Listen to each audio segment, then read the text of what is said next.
Hey everybody, it's Rich Cassaro. I'm author of the 2011 book, Written in Stone.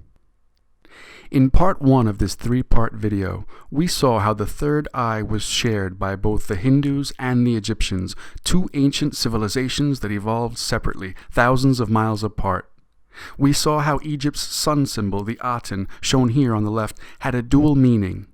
It symbolized the third eye dot worn on the forehead, but it also symbolized the inner soul that the awakened third eye sees. Here in part 2, we'll take a closer look at the Aten. If the Aten was a symbol of the soul, as we discussed in the previous video, then the icons that decorate the Aten reveal secrets of the soul. And we can see those secrets right here by comparing the Aten to another ancient symbol, China's Taijitu, better known as the yin-yang. The two are a perfect match. Egypt's Aten is a circle balancing twin opposites. China's Taijitu is a circle balancing twin opposites. It's the same symbol, and they share the same meaning. Both symbolize the soul. How? Well, first, both symbols are circles. Circles because, with no beginning and no end, the circle has always symbolized eternity among ancient cultures. Next, both circles are balancing twin serpents. Look at these twin serpents emerging from the Aten circle and flanking the Aten circle. They're symmetrically balanced. One serpent faces right, the other serpent faces left. Now, look here. One serpent wears the white crown of Upper Egypt. The other serpent wears the red crown of Lower Egypt. These two crowns signify the two kingdoms or two lands into which Egypt was divided in prehistory, and they were considered perfect opposites, like two halves of the same whole, or two faces of the same coin. They're called the Two Serpents of Upper and Lower Egypt, and they're featured on China's Taijitu. The yin serpent's black with a white eye. The yang serpent's white with a black eye. And they don't have to be serpents. They can be whales or dragons or whatever. Doesn't matter. That's not the point. Whatever they are, the message is clear. Egypt's Aten is a circle, balancing twin opposites. China's Taijitu is a circle, balancing twin opposites. It's the same symbol, but Egyptologists haven't recognized it. This is actually ironic, because this parallel fits perfectly with established Egyptology, as we're told here by Dr. Richard Wilkinson. The phenomenon of duality pervades Egyptian culture and is at the heart of the Egyptian concept of the universe itself.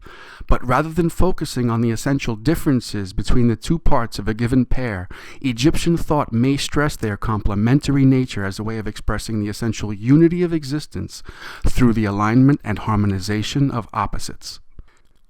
Now, as I said, the Aten is a symbol of the soul, and this means that the symbols that decorate the Aten reveal secrets of the soul.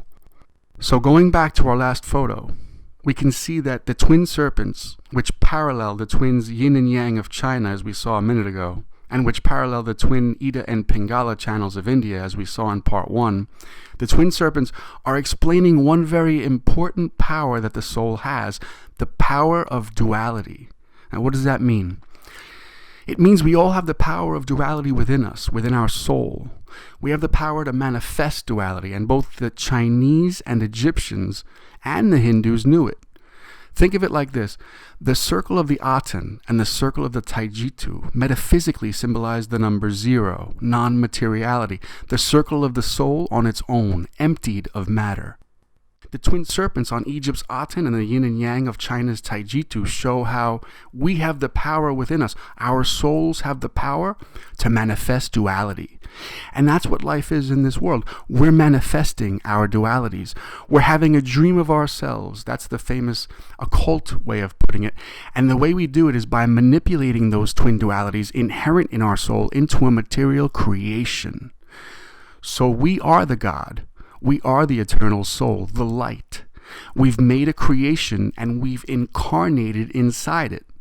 We've used the duality inherent in our own being to create a world, and this is the single greatest concept of the perennial philosophy. And this quote ties it all together. The twin serpents were often depicted wearing the white and red crowns of Upper and Lower Egypt, showing us that Egypt's Aten perfectly parallels China's Taijitu or yin-yang symbol. The serpent of Upper Egypt wearing the white crown parallels Yang. The serpent of Lower Egypt wearing the red crown parallels Yin. And just as Yin and Yang are encompassed by the Tao circle of eternity, so the Aten circle organizes Egypt's twin serpents into a higher unity, balancing them in perfect equilibrium.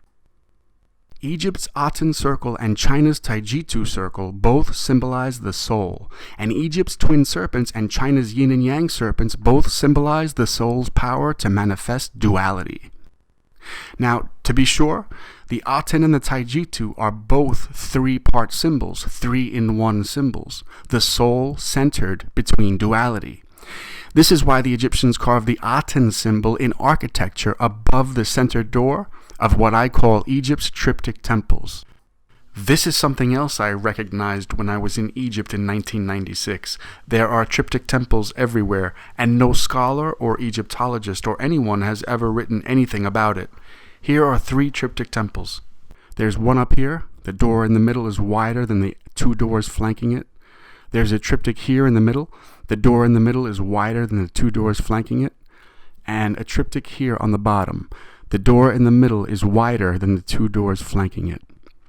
Now, the wall painting here on the left shows the third eye Aten in the form of the Shen symbol of eternity. And as we can see here, this is the very same symbol that crowns the center door of each one of Egypt's triptych temples. Why were these triptych temples crowned with the third eye Aten? Because these were temples of third eye awakenings. That's to say, the Egyptians built triptych temples with a third eye Aten symbol crowning the center door because these were temples of third eye awakenings. Know thyself. That's the aphorism that was written on the forecourt of the Temple of Apollo at Delphi. Know thyself. This was the Egyptian way of saying, know thyself. The triptych temple's 3-door facade holds the very same meaning as the Aten that crowns it. The twin outer doors symbolize balanced duality, while the larger center door symbolizes the center balanced between duality. Written in stone, I show how ancient triptych temples across the world all carried this same balance of opposites meaning. In Mexico, the basic concept of the Maya religion and that of Mesoamerica in general is harmony of opposites, Mercedes de la Garza. In Egypt, the deeply rooted Egyptian tendency is to understand the world as a series of pairs of contrasts, balanced in unchanging equilibrium. Egyptian thought is that a totality comprises opposites, Henry Frankfurt. In Asia, the ability to see the harmony is nowhere more prominent than in Indian theology. Transcending of all pairs of opposites is central to Hindu thought, Stephen Rosen. So we can see here, it was all the same religion. It was all the same wisdom tradition, and so back to the beginning. This short video is, in essence, just trying to show you a very brief summary of my research into the third eye in Egypt.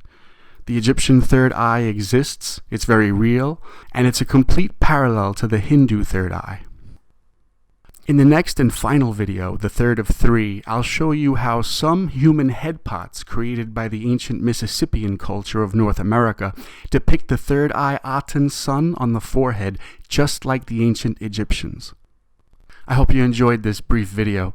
You can learn more about the third eye in Egypt on my richardcassaro.com website and much more in my book, Written in Stone. Thanks, everyone.